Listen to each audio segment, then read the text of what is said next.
जब भी हम कोई बड़ी अचीवमेंट देखते हैं किसी भी स्टोरी में, उसके पीछे एक बेहतरीन पर्सनैलिटी छिपी होती है हमेशा। ऑलवेज रिमेंबर, कोई भी बड़ी घटना होती है, उस बड़ी घटना के पीछे कोई ना कोई एक बड़ी पर्सनैलिटी, और पर्सनैलिटी बहुत अलग चीज़ होती है।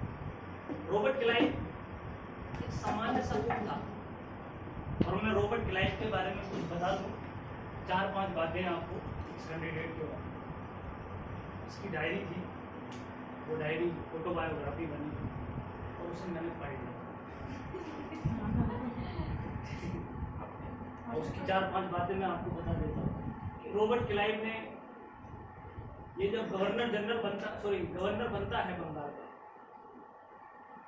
तो गवर्नर बनने के बाद में ये सबसे पहली चीज़ सोचता है, बोले मुझे यकीन नहीं होता कि अब से ठीक कुछ दिनों पहले मैं जो है इन सभी लोगों को, रॉयल लोगों को, ये वाइट कलर लोग जो, इनके लिए बियर की बोतल परोसता था। आई वॉज अ वेटर, ठीक है। और मुझे वो दिन भी याद आता है जब उस पार्टी का खाना खत्म हो जाता था और मैं टेबल के नीचे घुसने के बाद उस प्लेट को खाना खाता था। Right now I am a governor general या गवर्नर ऑफ बेंगलोर, ठीक। अब देखिए, लोग एक अलग चीज होती है, एरिस्टोक्रेसी एक अलग चीज होती है। आप गवर्नर जनरल बनते हो, आईएएस ऑफिसर बनते हो या प्रधानमंत्री, बहुत महत्वपूर्ण चीज ये है कि आप चाहे कितने ही शानदार काम करते हो, कितने ही बड़े काम करते हो, लेकिन अगर आपका व्यवहार अच्छा नहीं, आपकी पर्सनैलिटी अच्छी नहीं, तो सब रद्द नहीं। औरंगजेब एक ऐसा ही राजा था, कोई कमी नहीं थी बच्चे में, लेकिन दुनिया थोपती है। अगर 2-4 बातें अगर वो नहीं करता, तो भारत की महान राजाओं की लिस्ट में शामिल हो जाता है। हमारा जीवन भी बिल्कुल ऐसे ही होता है। 90% एरिस्टोक्रेटिक पर्सनैलिटीज बिकम औरंगजेब। क्या बनती? बहुत कम लोग इस चीज को समझ पाते। तो रॉबर्ट क्लाइव के बारे में बता रहे हैं। तो रॉबर्ट क्लाइव जो है, तमाम सारी चीजों को देखते हुए, इंडिया के बारे में देखते हुए, तो इंडिया को उसने बड़े अच्छे से डिफाइन किया। उसने लिखा, India is a country of loyal peoples. Bharat एक वफादार लोगों का देश है। You just become the master of Indians and you will become the master of world. तुम बस किसके मास्टर बन जाओ? इंडिया के, भारत के, बस भारत के लोगों के मास्टर बन जाओ, फिर तो आप पूरी दुनिया के मास्टर बन जाओ। तो उसने, उसकी जो पॉलिसी रही, वो पॉलिसी, पहली बात तो अपनी कमियों को पहचानना बड़ा जरूरी होता है। जब डुप्लेसिस से उसने लड़ाई की तो उसने पहली बात कही, किसी कीमत नहीं जीत सकते डुप्लेसिस। बोले क्यों? बोले नहीं जीतेंगे, मुझे पता है, चांस ही नहीं बनता उस आदमी से जीतने का। उस आदमी को अगर आपको हराना है तो आपको युद्ध बैटलफील्ड में नहीं, बल्कि बैटलफील्ड के बाहर लेना होगा। तो कैसे? तो कुछ नहीं, इतने लाख रुपए मेरी टैक्सी में डाल दी और मुझे फ्रांस की टिकट कटा दी। फ्रांस जाता है, उसे इतनी बात अच्छे से पता थी कि दुनिया का हर आदमी बिकाऊ होता है। कोई 6 रुपए में बिक जाता है तो कोई 6 करोड़ में बिकते हैं। फर्क सिर्फ इतना होता है, बिकाऊ हर एक इंसान, वही इसी सिद्धांत पे चलता है और डुप्ले को हरा देता है।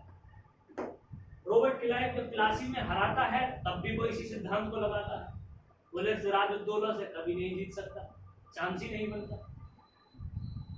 ये चीज समझना भी अपने आप में एक बड़ी चीज है। कभी कहा है अपने आप से कि इतनी कम पढ़ाई पर आईएएस तो छोड़ो, मैं चपरासी नहीं बन सकता। कहते देखो तब आएगा मजा।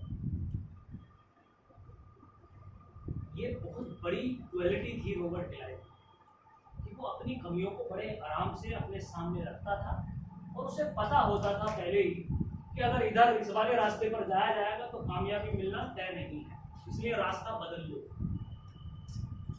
ये बात रॉबर्ट गिलाइड जब बैटल ऑफ प्लासी को लड़ता है तो उससे पहले वो कहता है मैं नहीं जीतूंगा भैया, इसलिए मुझे मीर जाफर जैसे, मीर कासिम जैसे, ठीक है, इन लोगों की जरूरत पड़ेगी, खरीद लेता हूँ। अपना फोकस उस पर करता है, अब वो अच्छा करता है बुरा करता है वो नहीं।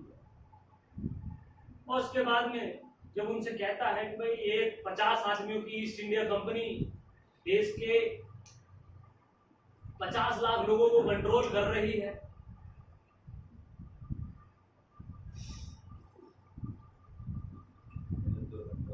ठीक है, 50 लाख लोगों को कंट्रोल कर रही है, सही कर रही है या गलत कर रही है, तो वो अपनी डायरी में लिखता है कि आज अगर British east India company Bharat को गुलाम बना ले, ठीक है, क्या बना ले, तो इसमें कोई अतिशयोक्ति नहीं हो, इट विल नॉट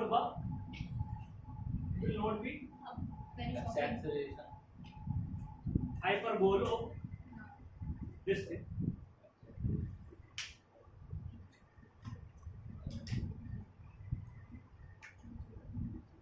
कशिश से फोन कर लो आप।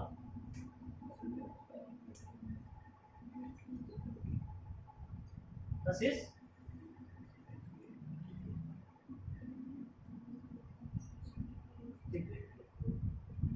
बोले कोई अतिशयोक्ति नहीं होगी, इट्स नॉट अ हाइपरबोल।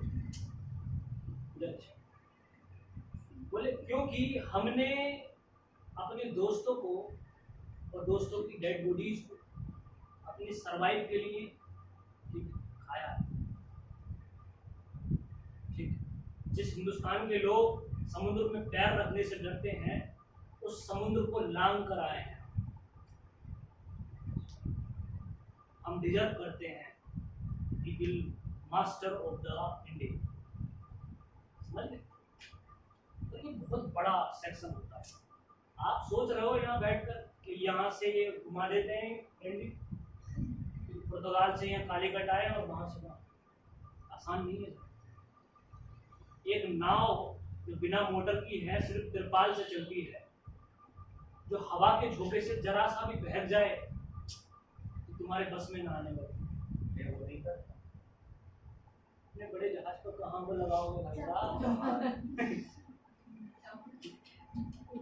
और नावों की इतनी औकात है कि वो 10-10 फीट की जो है वेव्स को जो है हैंडल कर ली। नाव का मतलब आप देखिएगा सेगमेंट, वो उनका जज्बा, उनका टेम्परामेंट कितना ज्यादा रहा होगा। वो ऐसी सिचुएशन में जब वो घर से निकलते होंगे, कितना हिम्मत होगी उसके सामने, ठीक। इसकी नाव अगर थोड़ी सी फिसल जाए तो वो कभी अपने दोबारा उस सेगमेंट में नहीं पहुंच पाए। समझ रहे? ये है। तो रॉबर्ट क्लाइव एक बहुत ही इंटेलेक्चुअल कैंडिडेट था और समझदार व्यक्ति था, समझदार। अब तो इंसान नॉर्मली कुक था, खाना बनाता था, क्लर्क था, गरीब आदमी था, कोई रॉयल नहीं था, लेकिन फिर भी हिंदुस्तान के अंदर ब्रिटिश ईस्ट इंडिया कंपनी को एस्टैब्लिश कराने में उसका बड़ा योगदान। और कहते हैं कि पूरी की पूरी इंटायर आर्मी ऑफ ब्रिटिश ने उसे जो है बोर्ड ऑफ ऑनर बोलते हैं, वो दिया। इतना शानदार उसने बैटल ऑफ प्लासी को कहा। तो पहला क्या बनता है? अब होता क्या है, बैठाते किसको आएंगे? नवाज सिराजुद्दौला की जगह पर मीर कासिम। अब देखिए मीर कासिम खुश होकर आता है, बड़े बोले अच्छा है आप तो जीत गए, बढ़िया। लाता 50 लाख रुपए, it is gift for only Robert Clive. उसकी जो आर्मी को गिफ्ट दिया होगा वो तो अलग है, सिर्फ एक दूल्हे के लिए कितना लाख? 50 लाख रुपये उस टाइम पर। उस टाइम पर मैं आपको बताऊं 50 लाख रुपए की कीमत 75 पैसे की एक गाय मिल जाती है। गाय जो है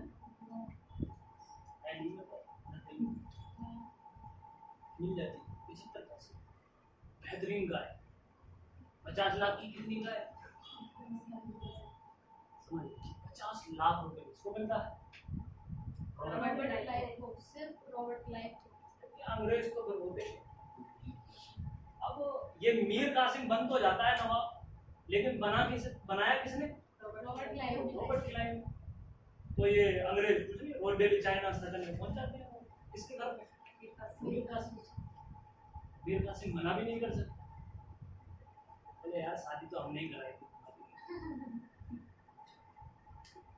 पहले तो कोई प्रॉब्लम नहीं हुई। और डेली वो कहते थे कि भाई लिफाफा तो दे दो, लिफाफा समझ गए, रोज पैसे। बोले बटालियन को कुछ कराना है, ये कराना है, सारे खर्चे लेकर पहुंच जाते थे ये ब्रिटिश लोग। मीर कासिम बोला भाई साहब तुमने राजा क्या बना दिया, मुझे प्राण निकाल लिए मेरे, अब बस की बात कुछ नहीं। मीर कासिम मना कर देता है, और मना करने के बाद में रॉबर्ट क्लाइव के पास में ये बात पहुंचती। बोले कि देखो अगर तुम नहीं दोगे तो हमारे पास में दूसरा ऑप्शन भी, सॉरी मीर जाफर था उसका नाम, ठीक है, हमारे पास दूसरा ऑप्शन, तुमसे हम नवाबी छीन लेंगे। तो इस तरीके से जो है बहस चलती है ब्रिटिश ईस्ट इंडिया कंपनी में और मीर जाफर में। पीछे से उसका जो भतीजा होता है उसका नाम होता है मीर कासिम। बोले हटा दो इन्हें, मैं दूंगा इतने रुपए, और ये तो बालूशाही भी नहीं खिलाते तुम, मैं खिलाऊंगा। तो मैं आदमी तो आपको पता ही है जो सुजून में क्या देते हैं, हमें दे दो ट्रेडर, तो ठीक है तुम दे दो, तो हमारे लिए तो कोई प्रॉब्लम, जो हमारा सेवक है हम उसे मास्टर बना दिया मीर कासिम को। 1760 में मीर कासिम को कौन बना देते हैं? गवर्नर बना दिया जाता है बंगाल का, ठीक है। और मीर कासिम थोड़ा सा अपने आप को स्मार्ट समझता, थोड़ा सा उसे लगता है कि जो है मैं बेवकूफ बना सकता हूँ British. Mir Qasim was just like Saddam Hussein of Iraq. Saddam Hussein की कहानी तो आप लोगों को पता ही। सद्दाम हुसैन इराक में जो है, थोड़ा सा सीमेंट डालकर पता होगा, सद्दाम हुसैन इराक का एक राष्ट्रपति होता है, तानाशाह, अच्छा राष्ट्रपति होता है, यूएसए की मदद से आवाम के अंदर पॉपुलराइज होता है। इराक में बहुत सारे यूएसए के कुएं जो कंपनीज है वो आई हुई होती है। सद्दाम हुसैन जब राष्ट्रपति बन जाता है तो उसे लगता है कि वो राष्ट्रपति है सच, फिर वो जो है किसको चुनौती देता है? यूएसए उसे डिफेम कर देता है। बोले इसके पास में तो बायोलॉजिकल वेपन्स खतरनाक है, दुनिया को खत्म कर देगा, और उसे फिर बाद में सूली पर चढ़ा इराक में। तो मैंने बोला कि Mir Qasim is just like Saddam Hussein of Iraq.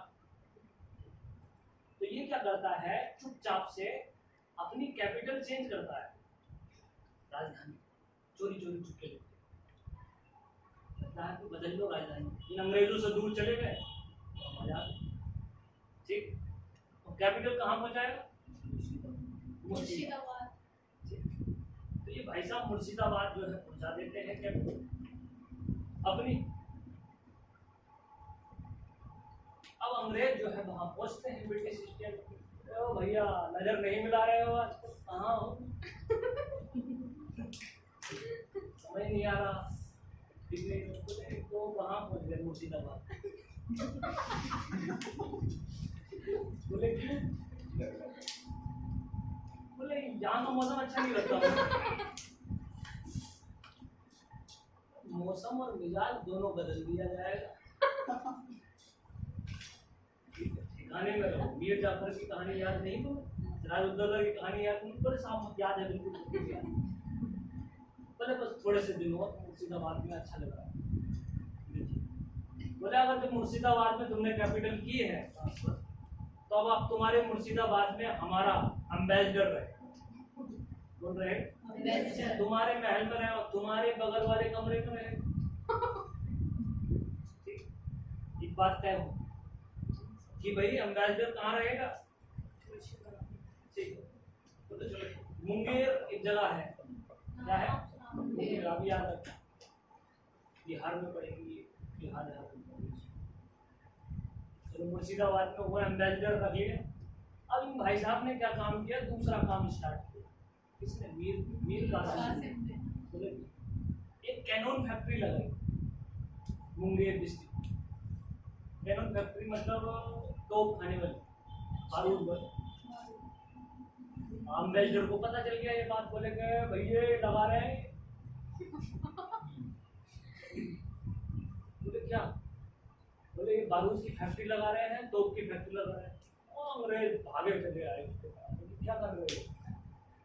बोले साहब ये तोप खाने की। बोले क्यों? बोले बस ऐसी सुरक्षा के लिए। बोले कौन सी सुरक्षा, कौन युद्ध कर रहा है तुम्हारे साथ, बताओ हम। वो यूएसए वाला है, हम लड़ेंगे। कौन सा हथियार चाहिए भाई, बता मुझे दे। ये तो खाना पूरा तुम्हारे लिए ही है, तुम्हें फैक्ट्री लगाने की जरूरत। बोले नहीं, फैक्ट्री तो लगाएंगे। फैक्ट्री क्यों लगाओगे, हमसे लड़ोगे? तुमसे नहीं लड़ेंगे, तुमसे नहीं लड़ेंगे। हमसे नहीं लड़ोगे तो जरूरत क्या है? या तो मुझे बताओ तुम्हारा दुश्मन कौन है। बोले दुश्मन तो कोई नहीं है हमारा, तो फैक्ट्री को लगा रहे। समझ रहे? अब मुंगेर डिस्ट्रिक्ट की जो कैनन फैक्ट्री है उसमें बड़ा डिस्ट्रिक्ट, ठीक है। अब ये जो कैनन फैक्ट्री है,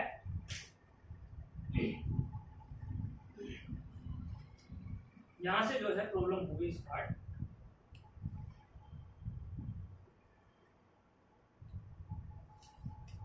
और फिर ब्रिटिश ईस्ट इंडिया कंपनी ने इनका टैक्स बढ़ा, क्या बढ़ा दिया? टैक्स। ट्रेड कंपनी ने जो है टैक्स बढ़ा दिया। और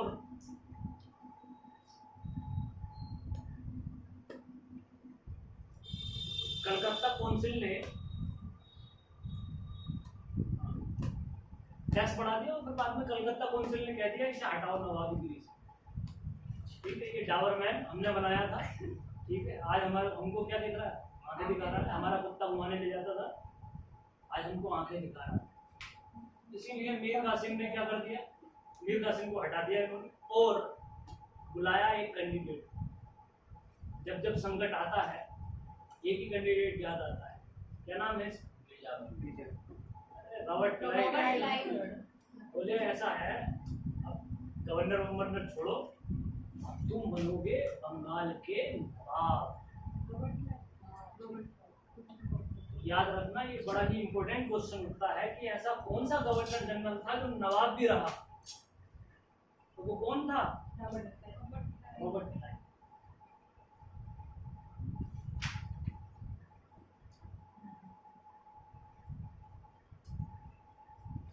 1763।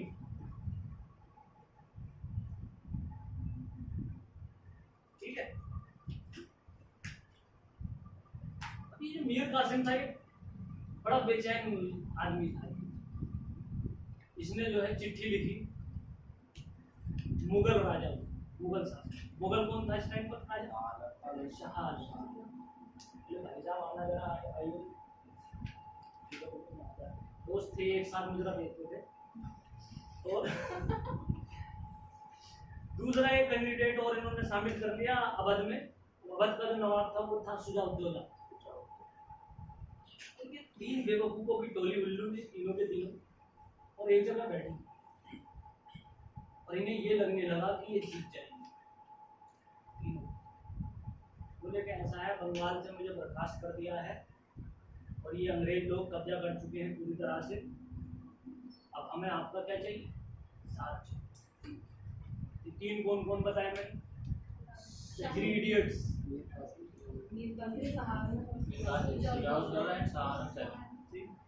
सालम तो आपको पता ही है, सालम ही मुगल का तो कैसा ही होगा।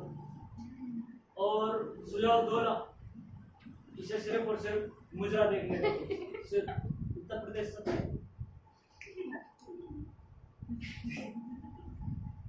तीनों कैंडिडेट बैठे और इन्हें जो है, अब आपको बता दें, तीन इडियट एक साथ बैठ जाए ना, फिर तो इनकी अपनी दुनिया बन जाती है। बोले हम हिंदुस्तान के शहंशाह और ये क्या चीज है, हम तो बना देंगे इनको ये सब, तो हम तो जीत ही जाएंगे। सबने पी लिए बहुत अच्छे से। हम सुबह उठ रहे हैं 10 बजे,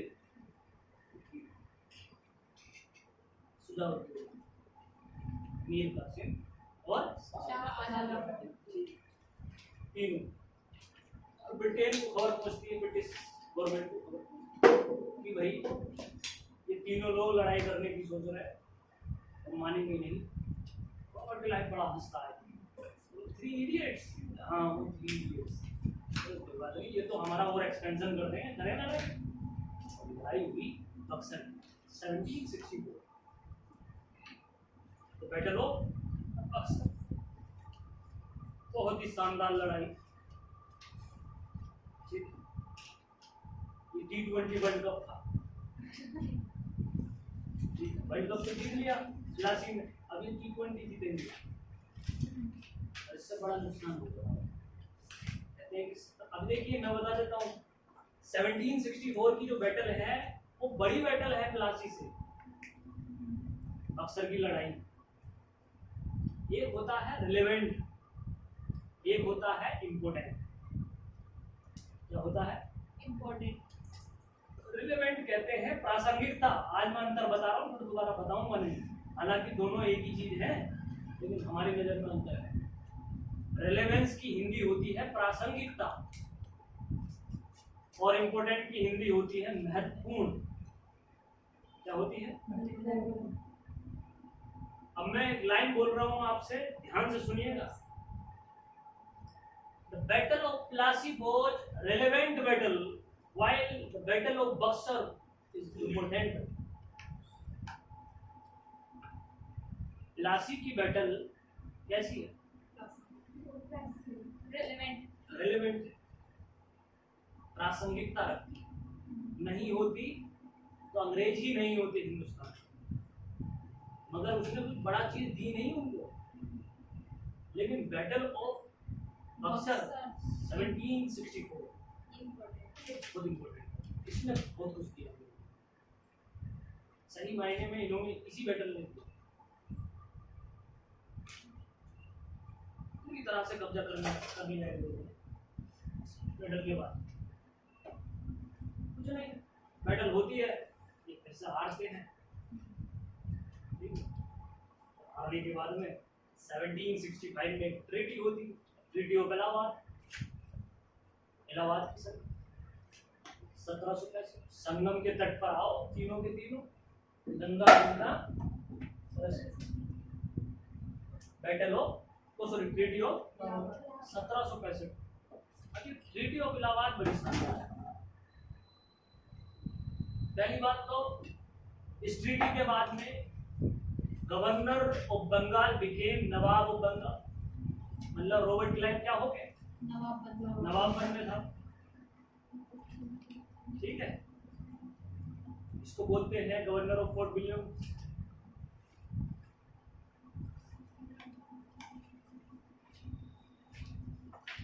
एक तीर से 2 निशाने सुने, इस आदमी ने 3 निशाने।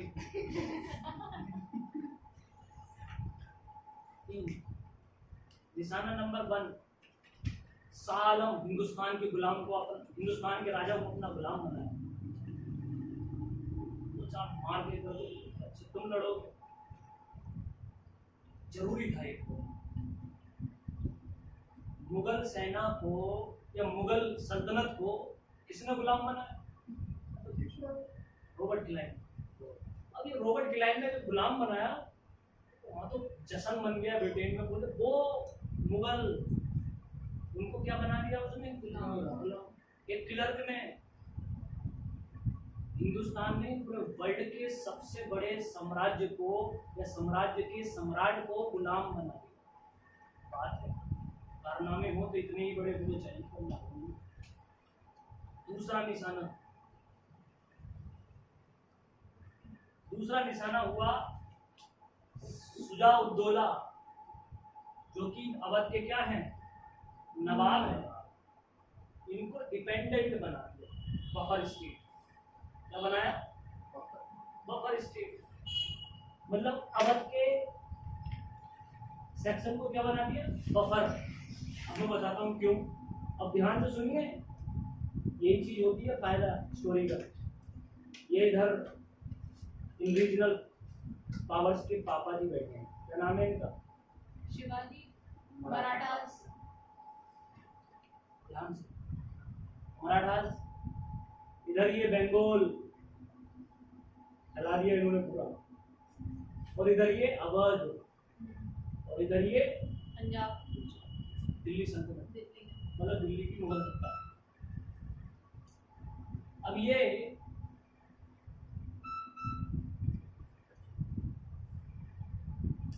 जो बंगाल के गवर्नर है रॉबर्ट क्लाइव, एक तो ये चीज पता बहुत ज्यादा होनी चाहिए कि हमारा स्टेटस क्या है, हमारी पावर कितनी है और हमारी कैपेसिटी कितनी है।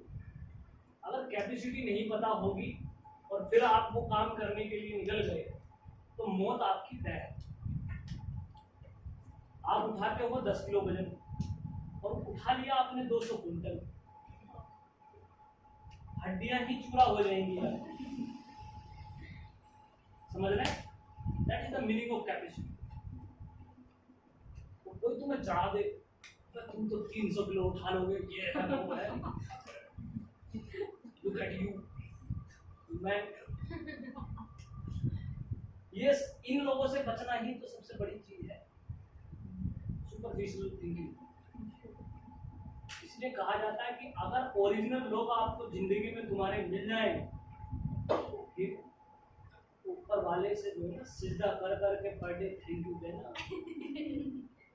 कि मेरी जिंदगी में एक ऐसा इंसान है जो मुझे रोज डेली आईना दिखाता है कि तेरे से कुछ नहीं होने का है, तेरी औकात जो है चादर खरीदने की नहीं।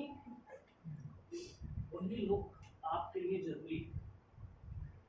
आप देखो कभी अपने फादर्स का एटीट्यूड देखो, पिता वगैरह जो होते हैं, चाहे दुनिया आपको कितना ही नतमस्तक करती हो, कितना ही चढ़ाती हो, लेकिन पिताजी कभी नहीं चढ़ाएंगे। ठीक, मम्मी तो कहती है अरे मेरा लाल, मेरा पीला, मेरा नीला, और मम्मी भी कहें, लेकिन पिताजी फिर भी कहेंगे अरे कुछ नहीं है, उनका भी तो हुआ है। ठीक है, मराठा आदत बहुत अलग पर्सनैलिटी होना चाहिए। अशोक वाली सेगमेंट में आएगा एटीट्यूड ऑफ फादर, मराठास, और ये है अवध। और अवध का एक ही चीज मशहूर है इस टाइप पर, मुद्रा। मैं आपको क्यों बार बार बोल रहा हूँ, अभी तो आपको हंसी आ रही है, लेकिन मैं इस मुद्रा से ही कनेक्ट करूंगा 1857 की लड़ाई। मुद्रा ही फेमस था। और एक ये है दिल्ली, तो दिल्ली की सल्तनत भी मजबूत है, मुगल सत्ता है, और इसे पता है कि अभी हमें कमाई करनी है, इसलिए ज्यादा प्यार नहीं पसारने चाहिए। और अगर गलती से भी अगर हम इनसे भिड़ गए, इनसे मराठा, तो ये हमें उल्टा कर करके मारेंगे बहुत बुरी तरीके। Maratha was very great empire that time, और मराठा से पंगा लेने वाला हिंदुस्तान में इस समय कोई नहीं। बात समझ गए? इसीलिए रॉबर्ट क्लाइव बड़ा इंटेलेक्चुअल आदमी है, उसने बड़ा सेफ किया, बहुत सेफ, और कहा सुजाउद्दौला को अलग ले जाके बोले इन दोनों पीरियड से बाहर आ, इधर को मेरे लिए सैंपल रखिए, मैं इस तरफ तो पहुंच, अभी मैं तुम्हें मैं आज़ाद रखूँ। बोले अच्छा भाई, बोले क्यों? बोले तुम मुझे बहुत पसंद हो, यू आर इंडिपेंडेंट स्टेट और तुम्हारी कैपेबिलिटी बहुत अलग है, और हमें तुम्हारे से दुश्मनी क्या है? वो तो तुम उसके चक्कर में आ गए थे, किसके? मीर कासिम के चक्कर में। बोले अच्छा, बोले ऐसी गलती दोबारा नहीं होगी, मैं बफर स्टेट बनकर रहूँगा यहाँ पे इंडिपेंडेंट। तो इलाहाबाद की संधि से एक तो सुजाउद्दौला क्या हुआ, किसकी तरफ हो गया सुजाउद्दौला? रॉबर्ट क्लाइव की तरफ हो गया, ठीक है, ब्रिटिश गवर्नमेंट की तरफ हो गया, और ये बफर स्टेट बन गया। और बफर स्टेट बनने से दो फायदे हुए, एक तो सबसे बड़ी पावर जो 2 दिन में नस्ते नाबूद कर सकती थी ब्रिटेन को, उससे बच गई। क्या नाम था उसका? मराठास। मराठास। और दूसरी सबसे बड़ी पावर जिसका नाम ही काफी था, क्या था? मुगल। दिल्ली सल्तनत। मुगलिया जो सल्तनत थी वो अभी भी जिंदा थी और उसका नाम बहुत ज्यादा था। उसके स्टाम्प, उसके पैसे, उसकी करेंसी, हिंदुस्तान में वही सब चल रहा, उसका सिस्टम, उसका एडमिनिस्ट्रेशन। इसलिए उससे पंगा लेने का वक्त अभी नहीं है। ठीक है। और तीसरी चीज, शाह आलम से, किससे? शाह आलम से इन्होंने बंगाल की दीवानी राइट ली। कौन सी दीवानी? Civil rights. कौन से? Civil rights. आपका हाईलाइटर लोहे का है, आवाज तो ऐसी है। सिविल राइट्स, दीवानी अधिकार।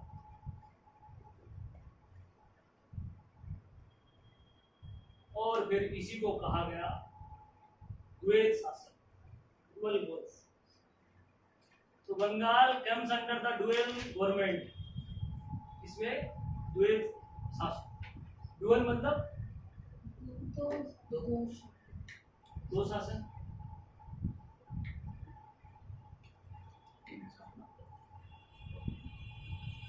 देखिए, डुअल गवर्नमेंट का मतलब समझिए। सिविल राइट मतलब टैक्सेशन, जुर्माना, पेनल्टीज, ये सब किसके अंडर में गई? ब्रिटिश। बोले टैक्सेशन हम लेंगे, लगान हम लेंगे, पेन चुंगी हम लेंगे, ये सब कुछ हम करेंगे। और एडमिनिस्ट्रेशन, प्रशासन, ये कौन करेगा? ये नवाब, आप करेंगे। बोले कैसे? बोले जैसे कि पुलिस व्यवस्था है, इन सबको सैलरी आप दोगे, ठीक है। मकान बनाना है वो आप करवाओगे, सब कुछ आप करोगे। बोले जुडिशियल पावर, जुडिशियल पावर्स, बोले ये सब आप करोगे। बोले अच्छा, इन दोनों में फायदा किसका होगा? ब्रिटिश। पैसा सारा बोले रहा, खर्चा होगा। इससे अच्छी बात क्या है? पैसा तो कोई लेगा सारा का सारा, टैक्सेशन, रेवेन्यू सब उसके अंदर में। और खर्चा कौन करेगा? और गलती अगर हो जाए तो रिस्पॉन्सिबिलिटी किसकी होगी? नवाब। ऐसा शासन भगवान सबको दे, इसको कहते हैं द्वैत शासन, डुअल गवर्नमेंट। बात खत्म हो गई, लिख लेना चाहिए ना थोड़ा। आगे देखिए, तो नवाब की जो है रिस्पॉन्सिबिलिटी करती है लोग।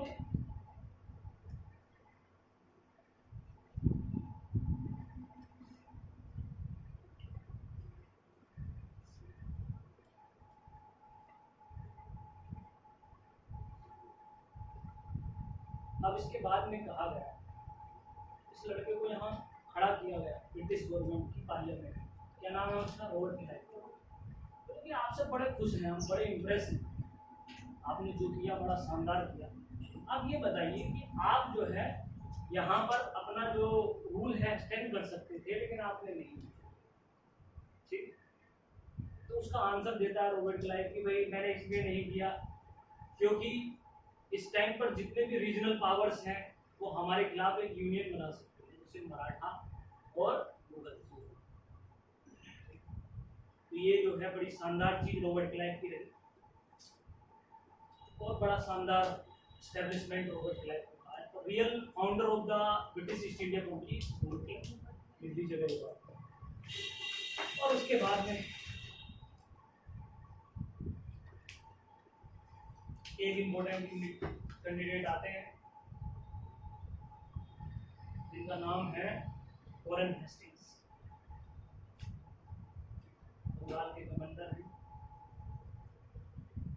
क्या नाम है? Warren Hastings.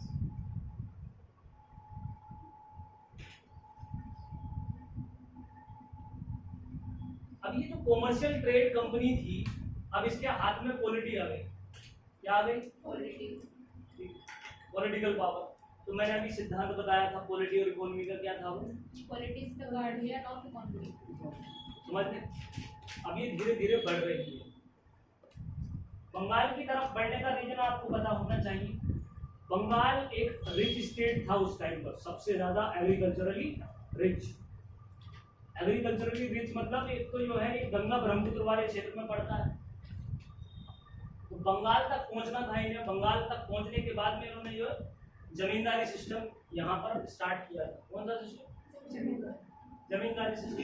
बताएंगे जमींदारी सिस्टम क्या है। इसमें किसानों की जो जमीनें होती हैं वो किसी एक जमींदार के अंडर में होती है, और वो जमींदार कलेक्टिवली लगान देता है किसको?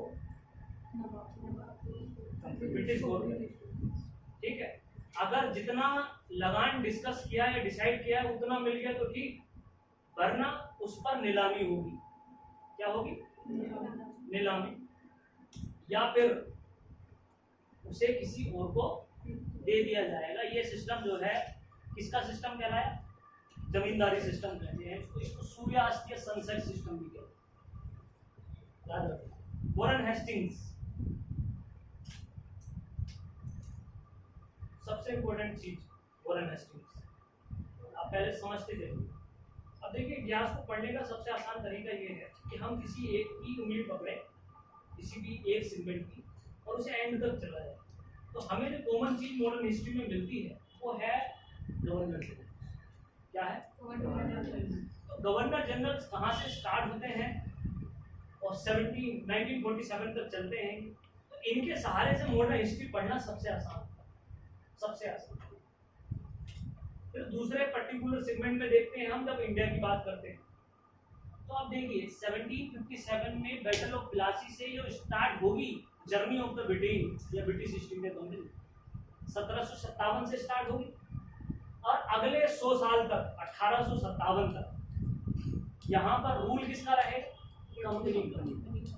ब्रिटिश ईस्ट इंडिया कंपनी का रूल रहेगा। और 1857 में 1857 में देश के अंदर रिवोल्ट हो जाए, और वो रिवोल्ट होने के बाद में उधर रानी को पता चलेगा, बोले तुमने वही गलती कर दी जो नहीं करनी थी, वो तो अब भी डरती है। तो वो कंपनी के रूल को किसके अंडर में ले लेगी? अपने अंडर में। तो वहां से ही company rule will become the crown rule, और वहां governor general of India will convert into viceroy. उसका नाम क्या हो जाएगा? वाइसराय। ठीक है, तो ये जो 100 साल की जर्नी है 1757 से लेकर 1857 तक, मोस्ट कॉम्प्लिकेटेड जर्नी, जिसका आपको नॉर्मली आसानी से समझ में नहीं आता। तो ये जर्नी के अंदर सबसे इंपॉर्टेंट चीज है कि आप किसको देखकर चले? गवर्नर जनरल को। बड़े महत्वपूर्ण है।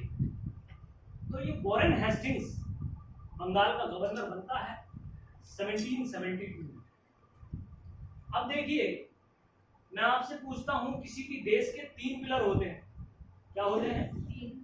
पिलर का नाम बताइए, उसी के हिसाब से बताऊं। सब चीज फिक्स है। कितने पिलर हैं किसी भी कंट्री के? 3 पिलर्स। कौन कौन से? लेजिस्लेटिव,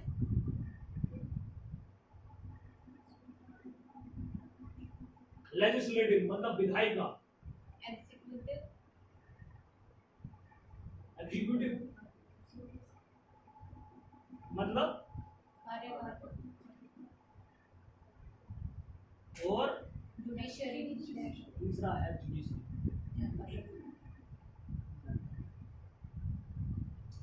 मतलब अब ये एक्सपेंशनिस्ट कंपनी, साम्राज्यवादी है, और एक्सपेंशनिज्म का एक ही सिद्धांत होता है, एक्सपेंशन करना। ठीक है, तो जो एक्सपेंशन करेगा वही बढ़ेगा। अब ये लेजिस्लेटिव, अब जो है कंपनी के पास में पॉलिटिकल राइट तो आ गए, आए नहीं आए? कंपनी के पास में इकोनॉमिक राइट भी है, ऑफिसर्स वगैरह इन्हीं के हैं इकोनॉमिक राइट्स। लेकिन कंपनी के पास में एक राइट नहीं था, वो राइट क्या? और ये पावर बहुत ज्यादा जरूरी है, जुडिशियल राइट बहुत ज्यादा जरूरी है। आपको पता है ऋग्वेद में राजा को जो ये पावर मिली, कैसे मिली? ऐसे मिली, बताइए। सिर्फ बैठो देखो, जो जी। थे पुरोहित, उन्होंने जो राष्ट्रीय युद्ध हुआ था उसमें एक समझौता बस हुआ। राष्ट्रीय युद्ध से मिली सर, इससे राष्ट्रीय युद्ध क्या मिला था राष्ट्रीय युद्ध से? न्याय करने को। बहुत बड़ी पावर है ये। सरपंच तुमने सुनी है मुंशी प्रेमचंद की कहानी पंच परमेश्वर? सरपंच सरपंच की कहानी, नॉर्मल आदमी को एक राइट मिल जाए, इसका जुडिशियल राइट बहुत बड़ा राइट होता है। भगवान बसते हैं इसके अंदर, कौन सही कौन गलत हम डिसाइड करेंगे। जितना बड़ा होता है कोई सैलरी भी ना ले, इतने बड़े राइट करता है। चार आदमी आपसे आकर पूछ रहे हैं कि साहब ये केस हुआ है, ये गलत है, ये सही है, ये डिसाइड करके दो, तुम्हें सैलरी चाहिए इसकी? वो लोग आपको मान रहे हैं, ये बहुत बड़ी सैलरी है। इसलिए जुडिशरी बहुत बड़ी चीज है, उसे कभी सैलरी से नहीं आता जा सकता। पावर ऑफ जज बहुत बड़ी पावर होती है।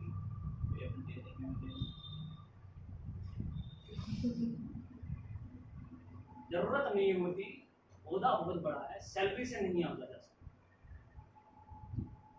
देने की भी जरूरतें तो है, तो जो उनकी फंडामेंटल बेसिक जरूरत है वो तो होगी। तो ये राइट, अब वॉरेन हेस्टिंग की बड़ी नजर थी, बोले जुडिशियल राइट चाहिए भैया, बिना जुडिशियल राइट को मामला गड़बड़ हो जाए।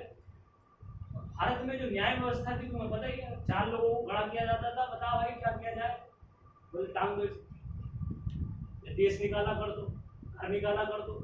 और जाति व्यवस्था थी उसके अंदर, जैसे हरियाणा में आज की डेट में क्या है, पंचायती राज, मतलब कि हाँ, पंचायत पंचायत। हम किसी कॉन्स्टिट्यूशन को नहीं मानते, गोत्र सिस्टम है, एक गांव में शादी नहीं हो सकती, ऑनर किलिंग होगी, पेड़ पर टांग दी। ये है खाप पंचायत का सिद्धांत। एक चैनल आया था सत्यमेव जयते मेरे घर से, उसमें एक बार आमिर खान ने जो है खाप पंचायत को बुला लिया, पता नहीं शूटिंग भी कैसे कर पाए थे, छड़ने कर रहे थे उसका। फाइनली उन्होंने बोला, उसमें हम नहीं मानते कि संविधान में, कहना देखो जी, जो हम कहेंगे वो मानना पड़ेगा। समझ? तो इसकी नजर किसकी,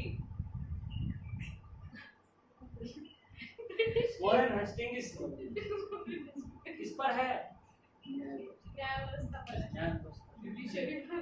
वजह के साहब जब तक ये राइट नहीं मिलेगा तब तक हम नहीं कह सकते हम राजा, ये राइट कुछ नहीं। तो ये लड़का क्या काम करता है, सबसे पहले सुप्रीम कोर्ट बनवाता है कलकत्ता, काम स्टार्ट, राजमिस्त्री लगा दिए, क्या बना सुप्रीम कोर्ट। कहाँ बना? कलकत्ता। ठीक है, सबसे पहला कौन? कहाँ बना था सुप्रीम कोर्ट? कलकत्ता, कौन सी सन में? 1773, 1773। ठीक है,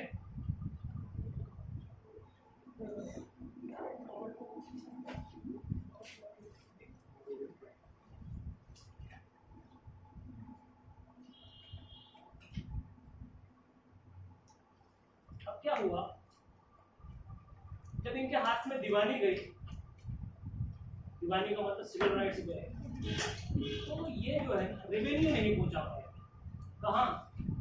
मतलब इनका जो है रेवेन्यू मामला गड़बड़ा गया, अनएक्सपीरियंस है।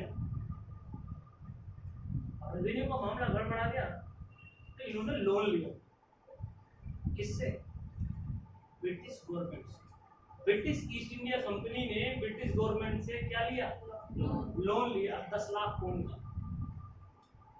बोले ऐसा है, हमारा हिसाब किताब सही नहीं चल रहा है इंडिया में, आप हमें लोन दीजिए। जब आप लोन लेते हो तो क्या होता है, जिससे भी आप लोन लेते हो वो लोन देने वाला अपने आप को मास्टर समझने लगता है।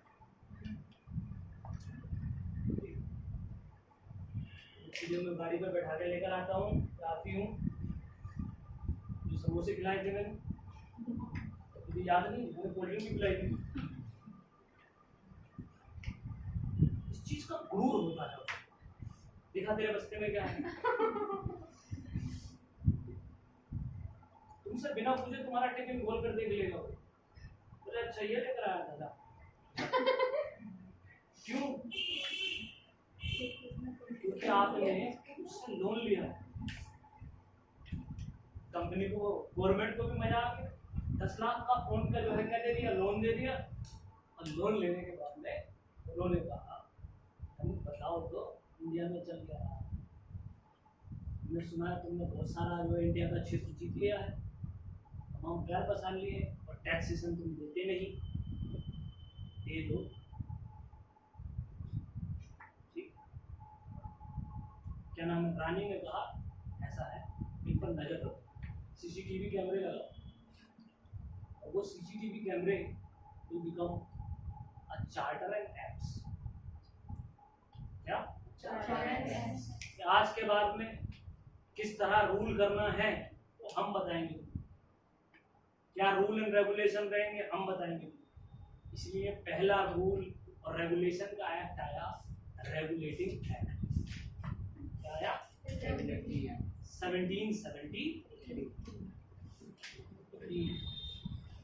क्यों आया ये?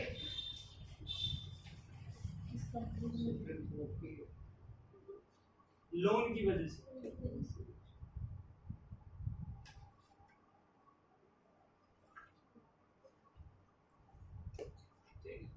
एक काम तो इसके टाइम पर ये हुआ कि भैया रेगुलेटिंग एक्ट है। रेगुलेटिंग एक्ट कुछ भी नहीं है। British government will decide how to rule and how to regulate in India। कैसे रूल एंड रेगुलेशन करना है भारत में हम डिसाइड करेंगे। तुमसे जो है अपना जो है मुआवजा ही पूरा नहीं हो रहा, तुम लोन लेते फिर रहे हो। इतनी बड़ी जो है खान तुम्हें दे रखी है हिंदुस्तान, ऐसा नहीं निकल रहा तुमसे। हम बताएंगे कैसे निकालेंगे। यही है रेगुलेटिंग एक्ट 1773। पहला काम जुडिशरी, दूसरा काम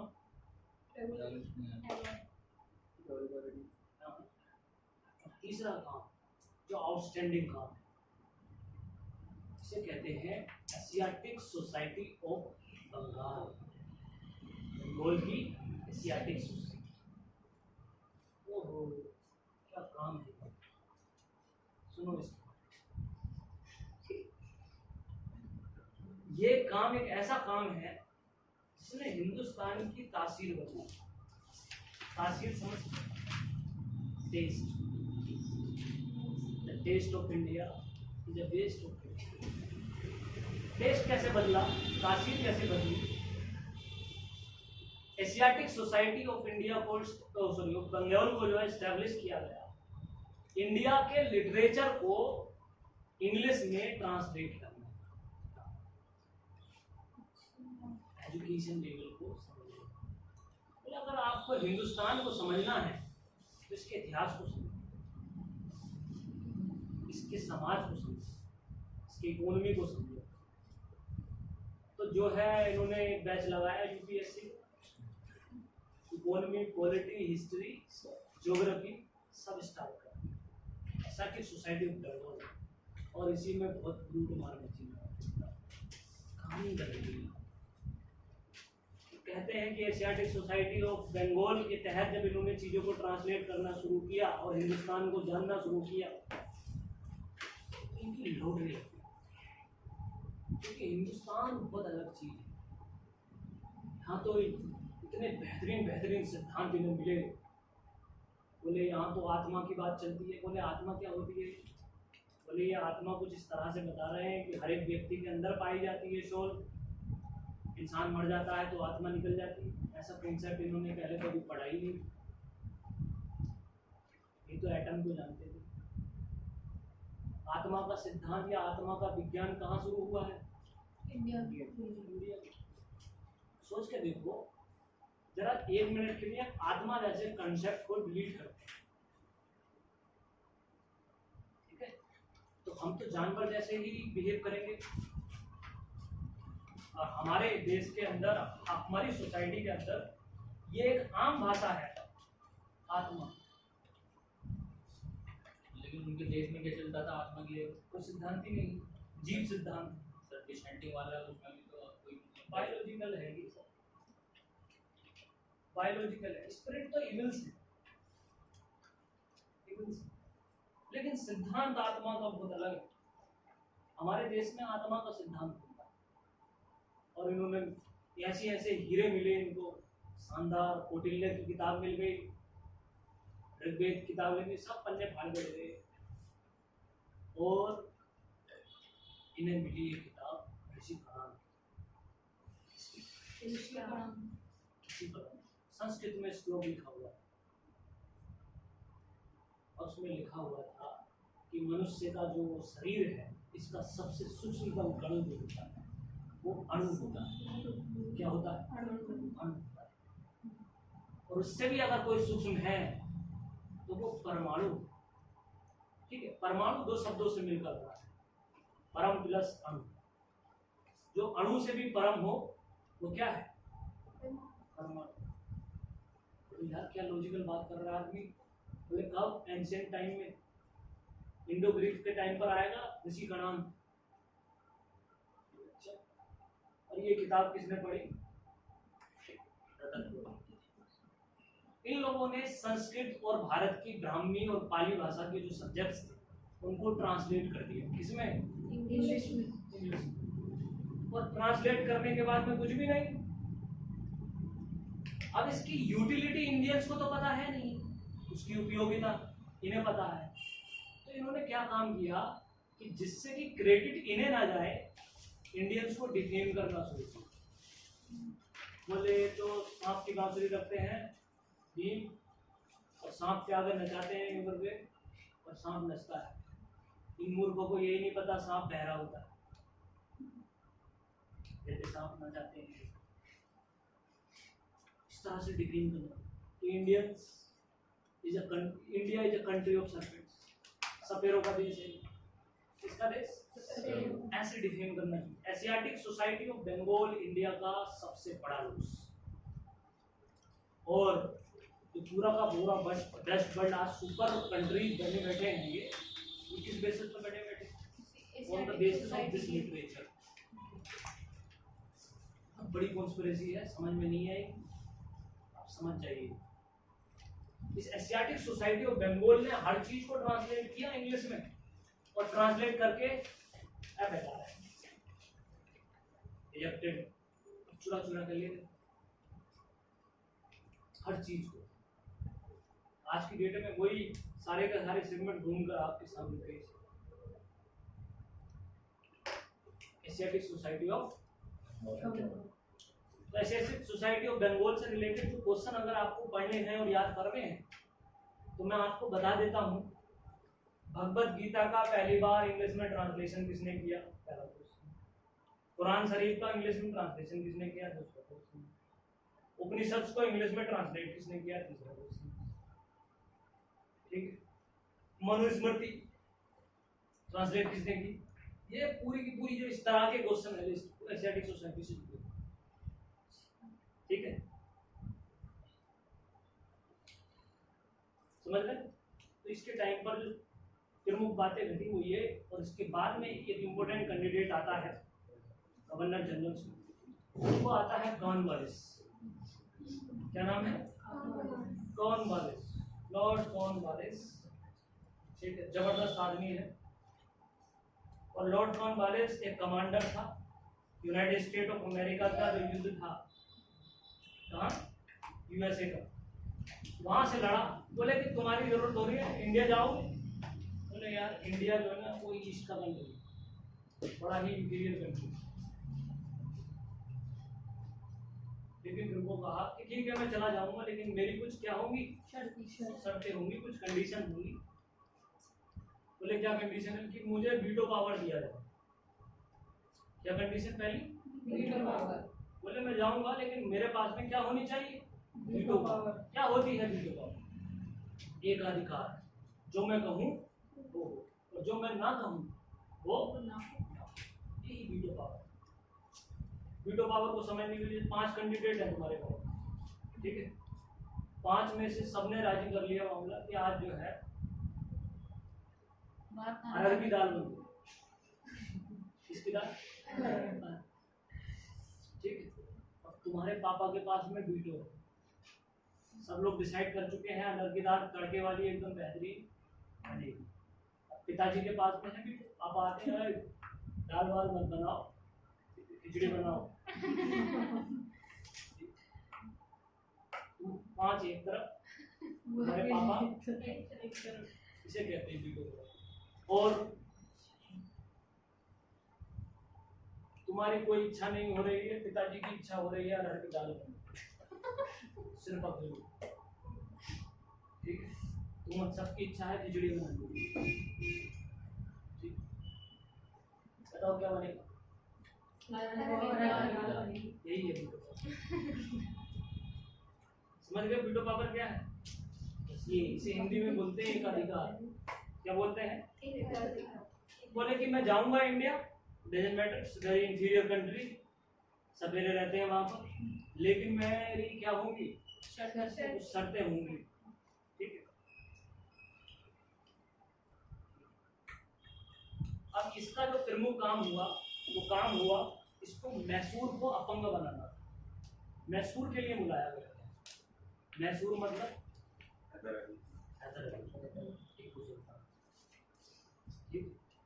अब ये जो कहानी है क्यों बुलाया गया, बात समझ गए? Lord Cornwallis was the commander in the United state of America. USA को डिफीट किया था उसने, और जब उसे डिफीट किया तो ब्रिटिश गवर्नमेंट के हथकंडों में नहीं आ रहा था कौन? हैदर अली और टीपू सुल्तान, बहुत प्रभावी कैंडिडेट हैं। उन्हें हैंडल करने के लिए किसको बुलाया गया? Lord Cornwallis. Test and counter test. आज अभी ये उड़ाना विकास दुबे की बात कर रहे थे।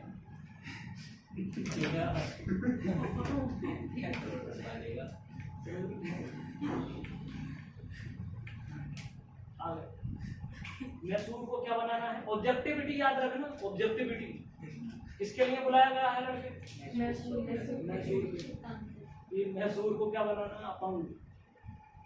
तो कॉर्नवालिस के काम लिखिए। पहला, इसने सबसे पहला काम स्टार्ट किया कि भारत में परमानेंट सेटलमेंट या जमींदारी व्यवस्था स्टार्ट। बहुत बड़ा काम था ये, रेवेन्यू सेटलमेंट का, ठीक है। और मॉडर्न पुलिस सर्विस के फादर हैं। इसने कहा कि जिसकी पुलिस उसका देश, ठीक है। पुलिस,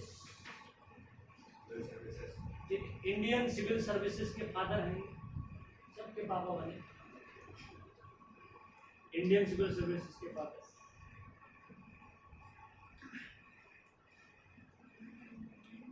बहुत बड़ा काम रहा है इसका एक। Mysore on the bank of Tungabhadra river.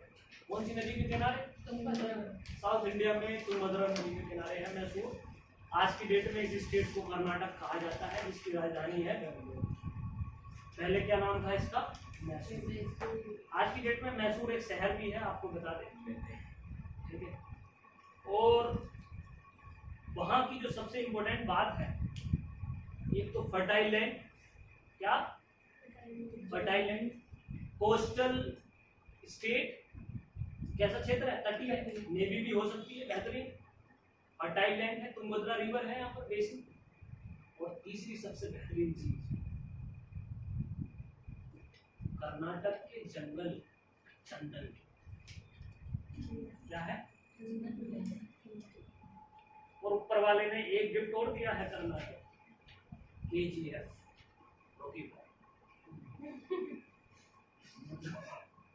Solar gold. Veerappan, KGF, फिल्मों के नाम नहीं है ये, फिल्मों के नाम एरियाज सारे के सारे कर्नाटक में।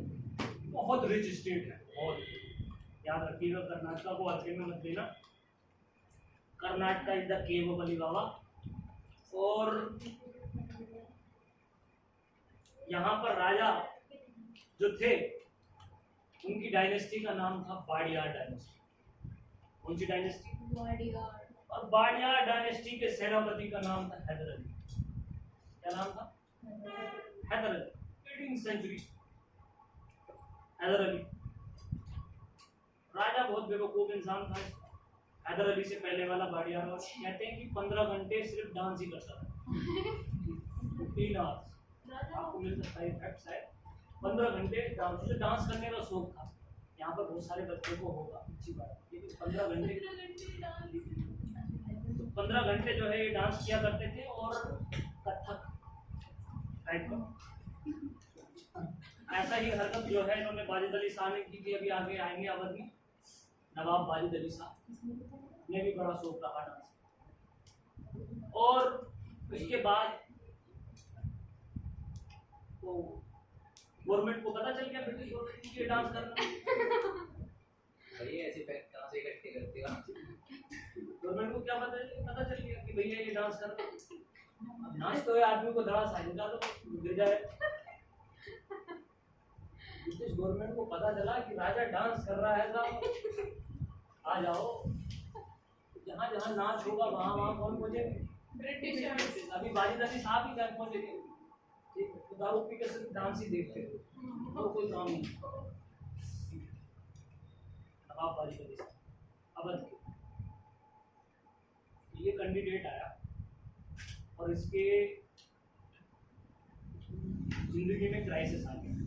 ब्रिटिश गवर्नमेंट की नज़र हो गई और ऐसी सिचुएशन में बस आम जनता भी आकर खड़ी हो गई, साहब आप ही संभाल लो। सेनापति कौन था? हैदर अली।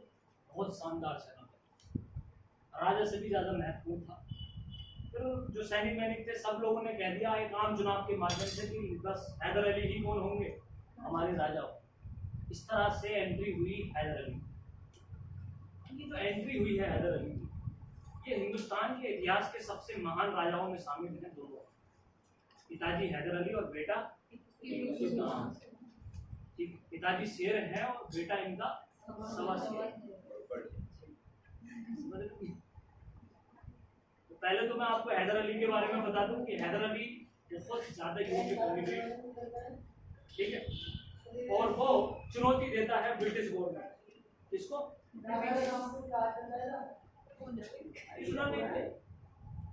1755 में क्या काम किया? हैदर अली ने एक फैक्ट्री लगाई। हैदर अली ने फैक्ट्री लगाई, याद रखना। ये एकमात्र मुल्तानी राजा के नाम से जाने जाएंगे दोनों ही। और इनका जो लड़का है टीपू सुल्तान, उसकी तो बात ही निराली। उसने तो हिंदुस्तान के ऐसे बड़े कारनामे किए हैं जो आज तक किसी राजा ने नहीं, याद रखिए। तो हैदर अली ने एक फैक्ट्री लगाई। ये फैक्ट्री जो लगाई है डिंडुगुल में लगाई। डिंडुगुल नाम है, जगह का नाम है डिंडुगुल, ठीक है। कैनोन फैक्ट्री है।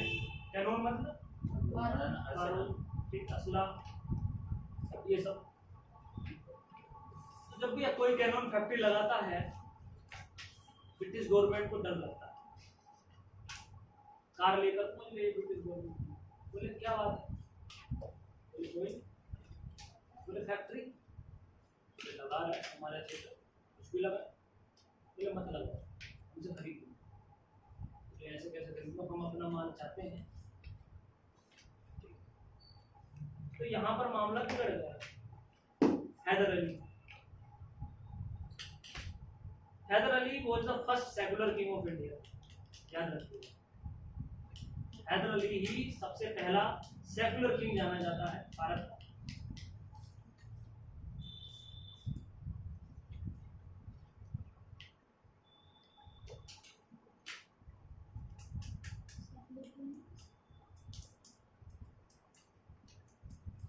और 1780 में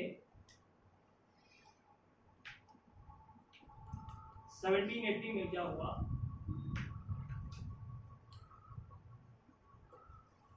ब्रिटिश गवर्नमेंट ने हैदर अली की टेरिटरी पर, जो कि नाम है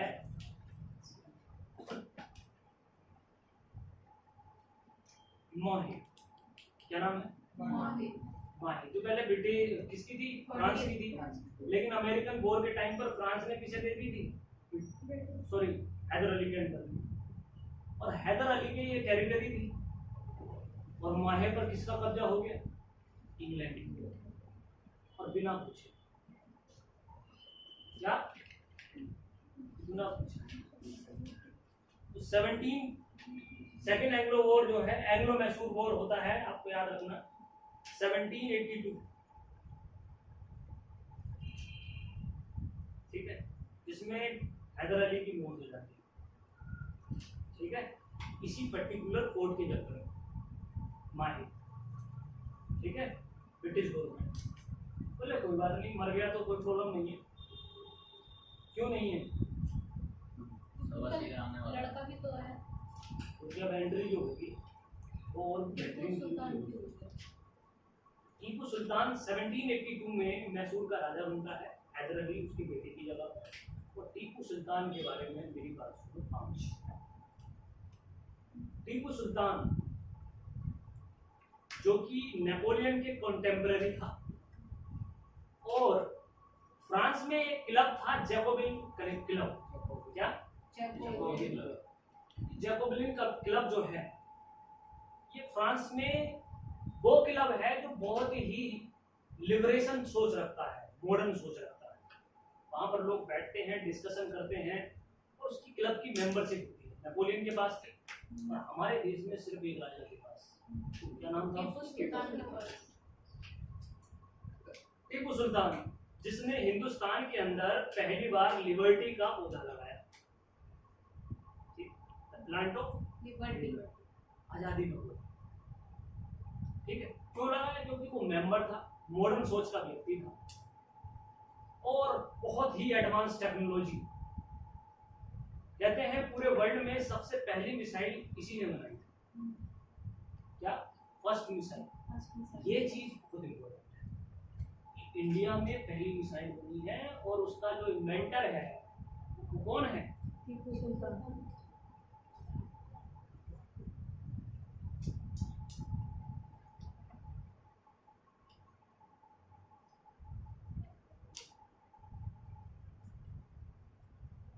ठीक है, बहुत रिफॉर्म किए। सबसे पहला रिफॉर्म जो टीपू सुल्तान का रहा वो एग्रीकल्चर का रहा। एग्रीकल्चर रिफॉर्म में क्या है कि अगर आपकी 50 बीघे जमीन है, तो टीपू सुल्तान ने रूल बना दिया, कभी कभी क्या होता है कि 50 बीघे जमीन है लेकिन प्रोडक्शन कम होता है, या फिर 50 बीघे जमीन होने के बावजूद आप सिर्फ बुआई जो है 20 बीघे में करते हो, तो आप टैक्सेशन जो दोगे वो सिर्फ उतने का ही दोगे जितने का आपका प्रोडक्शन। ये नहीं कि तुम 50 बीघे के होल्डर हो तो 50 बीघे। हिंदुस्तान में ये एग्रीकल्चरल रिफॉर्म सबसे पहली बार टीपू सुल्तान ने किया था, ठीक है, बहुत इंपॉर्टेंट है। बड़ी समृद्धि आई इसके स्टेट में, और कहते हैं कि स्टेट कोऑपरेटिव बॉडी का जन्म सबसे पहली बार टीपू सुल्तान के टाइम ही हुआ। स्टेट ने कोऑपरेशन दिखाया, क्या दिखाया, कोऑपरेशन। बहुत सिंपल भाषा में वेलफेयर स्टेट कर सकते हैं, तो वेलफेयर स्टेट का धारणा है। अब थोड़ा सा कर्नाटक के बारे में समझिए। पोर्ट है, साउथ इंडिया का है, चंदन के क्या है, फॉरेस्ट है, स्पाइसेस यहाँ की जो है अहम एक इम्पोर्टेंट चीज है, चाय कॉफी सब कुछ होता है, इतना रिच होगा। इसीलिए मैसूर जो रहा बिल्कुल अलग रहा, बिल्कुल अलग। और मैसूर अलग रहा और उसने अपनी नेवी बनाई। इंडिया का first king who established organised navy. India का पहला किंग बना ये जिसने ऑर्गेनाइज्ड नेवी बनाई। श्री रंगपट्टनम में ट्री ऑफ लिबर्टी कहाँ लगाया था ये पौधा, श्री रंगपट्टनम।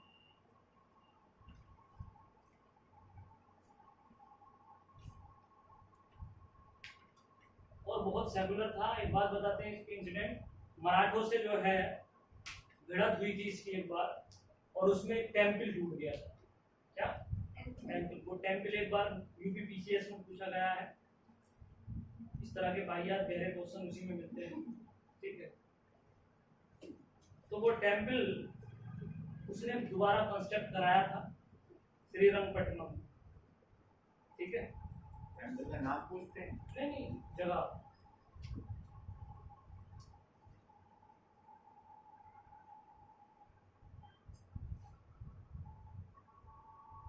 तो वहाँ त्रावणकोर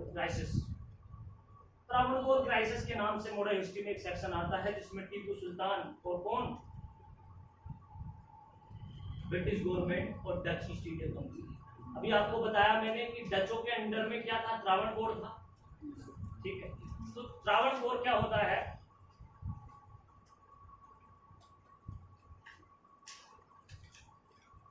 एक जगह है त्रावणकोर। त्रावणकोर के राजा ने, छोटा सा किंग था जो किसके अंडर में आता है, मैसूर के अंदर। वो डच को एक शहर भेजता है जिसका नाम था जारकोटाई। क्या भेजता है, तो शहर भेज देता है जारकोटाई। अब जारकोटाई शहर त्रावणकोर भेजता है। हैदर अली पूछता है कि यार ये क्या कर रहे हो, तुमने ऐसे कैसे कर दिया, बाहर गाड़ी खड़ी है, बाइक खड़ी है, कोई व्यक्ति आए, ठीक है, जैसे मकसूद आलम बाहर की गाड़ी खुद से देते, समझ गए, मालिक हो तुम, खरीदने वाला ले जाए, गाड़ी ले जाए बिना लाइसेंस, समझ रहे हो ना, पैसे कौन ले ले, समझ रहे। ये हुआ त्रावणकोर क्राइसिस। ठीक है, राजा ने किसे भेज दिया, डच को। त्रावणकोर किसके अंडर में था, मैसूर के अंडर। ठीक है, और यही टेरिटरी जब बोली तो फिर टीपू को गुस्सा आ गया, बोले तुमने ऐसे कैसे भेज दिया इसे, और उसने हमला कर दिया। किसने, टीपू सुल्तान ने। ठीक है, टीपू सुल्तान अटैक ऑन त्रावणकोर, और इसी को कहा गया third Anglo war, third Anglo Mysore. और वहां पर वो हुआ जो नहीं हुआ। टीपू सुल्तान को लगा कि वहां सिर्फ और सिर्फ डच होंगे, लेकिन बैटल में खड़े थे तीन बात, बीजेपी, मन से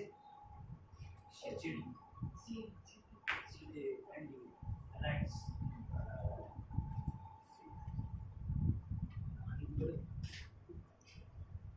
तीनों कौन कौन है, Tipu, Tipu, Dutch, Dutch, English, मतलब टीपू के सामने खड़े हैं ये, डच और टीपू के सामने खड़े हैं डच, ब्रिटिश और मराठा। मराठा।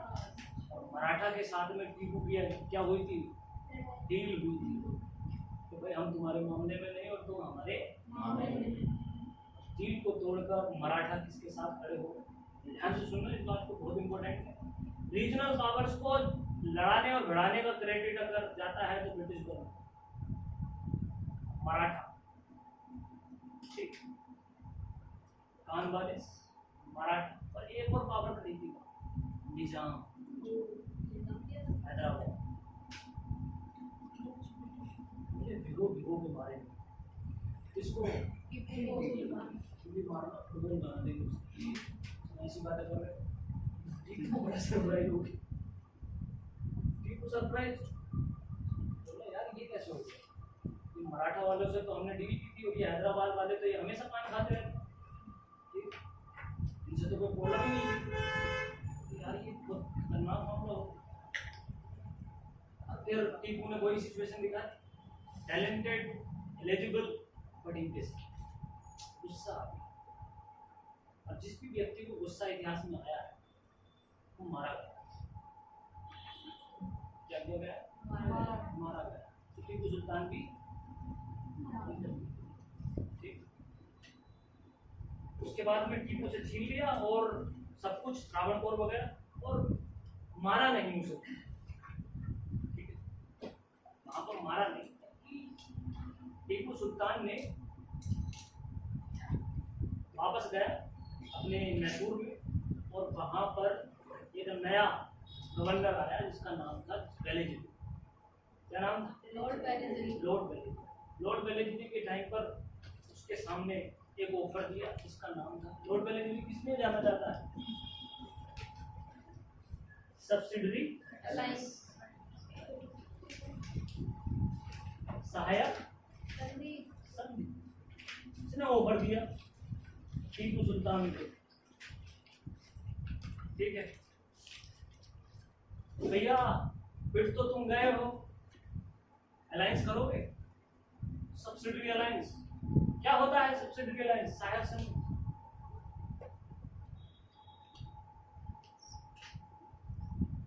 सब्सिडरी अलायंस क्या होता है? राजा के महल में उसका एक मेंबर रहेगा अंग्रेज। राजा के महल में अंग्रेजों का एक एम्बेसडर रहेगा और अंग्रेजों पर जब भी लड़ाई होगी या अटैक होगा, राजा की सेना उसके साथ जाएगी। ये थी सहायक संधि, सब्सिडरी अलायंस। अब ये सब्सिडरी अलायंस होती है और टीपू सुल्तान मना कर देता है, मुझे ऐसा है कि बाहिया ट्रीटी मैं नहीं कर सकता।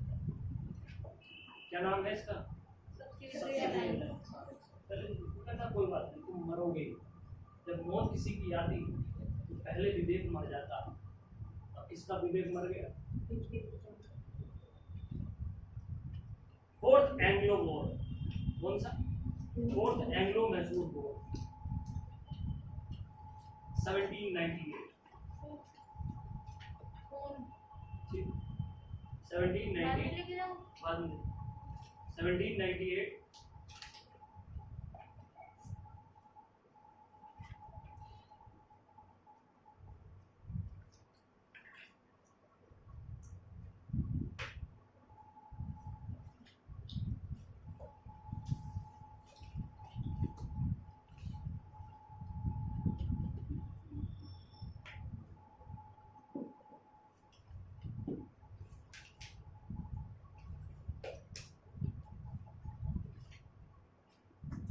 क्या लिखा? Fourth Anglo Mysore war. इसमें जो है टीपू सुल्तान को मारा जाता है। टीपू सुल्तान को मार दिया जाता है। ये कहानी उसकी खत्म हो जाती है। अब ब्रिटिश गवर्नमेंट के 3 फॉर्मूले याद रखना आपको। टीपू सुल्तान का भी रहने दो, बता दूं आपको, कल नेपोलियन से स्टार्ट करेंगे। ब्रिटिश गवर्नमेंट के 3 फॉर्मूले कौन से हैं वो आपको पता होने चाहिए, जो मैंने अभी तक पढ़ाया on the basis of 3 formulas. Formula number 1, formula of king maker. क्या है? King maker. King maker formula क्या है? देखिए, राजाओं को बनाना है, खुद सामने नहीं आना है। तो मतलब interfere in the internal matter of Indian, ये है formula number 1। Interfere of internal matter of Indians and have political and economic gain. NCERT की लाइन है, बहुत शानदार। पहले तो हम इंडिया के जो इंटरनल मैटर है उसमें हस्तक्षेप करेंगे और फिर उनकी पॉलिटिकल और इकोनॉमिकल लाभ लेंगे। Simple phenomena. फॉर्मूला नंबर 2, इन्होंने जीता कैसे वो बता रहा हूं। सब्सिडरी अलायंस, सहायक